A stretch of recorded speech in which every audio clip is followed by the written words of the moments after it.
Coverage continues now with CBS 4's Carly Barnett, who joins us live from Miami Springs tonight. That's where another suspect allegedly connected to the shooting of Detective Echeverry was shot and killed by police tonight. We've learned multiple local and federal agencies were involved in this. Carly? Well, Elliot, where we are right now is actually only about 10 minutes away from where Detective Echeverry was shot last night. And a source tells us it was at this extended stay hotel that the two suspects stayed before committing a robbery that allegedly led to this entire chain of events. Earlier tonight, armed officers moved into the room where this suspect was staying and shot him dead. Miami-Dade police say officers were fired upon again Tuesday night in Miami Springs as they looked for a second suspect involved in the shooting that sent one of their detectives to the hospital in critical condition. We're part of an investigation from a robbery that occurred in Broward County that started the tragic events of the last 24 hours. Police Director Freddie Ramirez says they were executing a search warrant at the extended stay hotel on Fairway Drive for another suspect when that person fired at officers with this weapon. There was a confrontation with an armed subject with a AK-47 style rifle. As a result of the confrontation, shots were fired. The subject's deceased.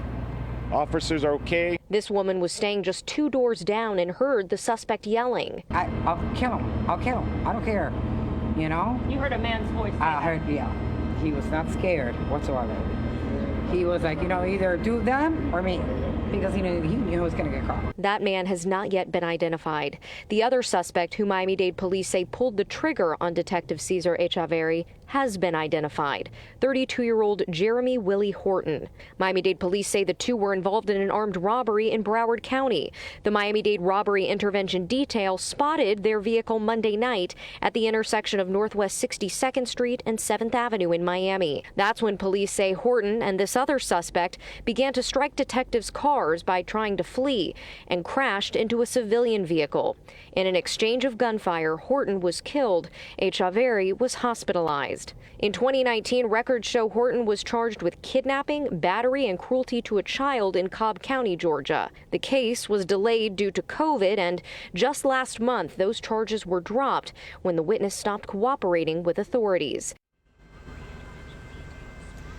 Well, that source also tells us that investigators were observing this hotel and they saw that women and children were actually staying in the room with those two suspects. They say the women had left for the day, but there were still children in the room. Miami-Dade SWAT officers moved in and quietly removed the children before the shooting began. So just to reiterate, Detective Echeverry still in the hospital. The two suspects shot and killed. Live in Miami Springs, Carly Barnett, CBS 4 News Tonight.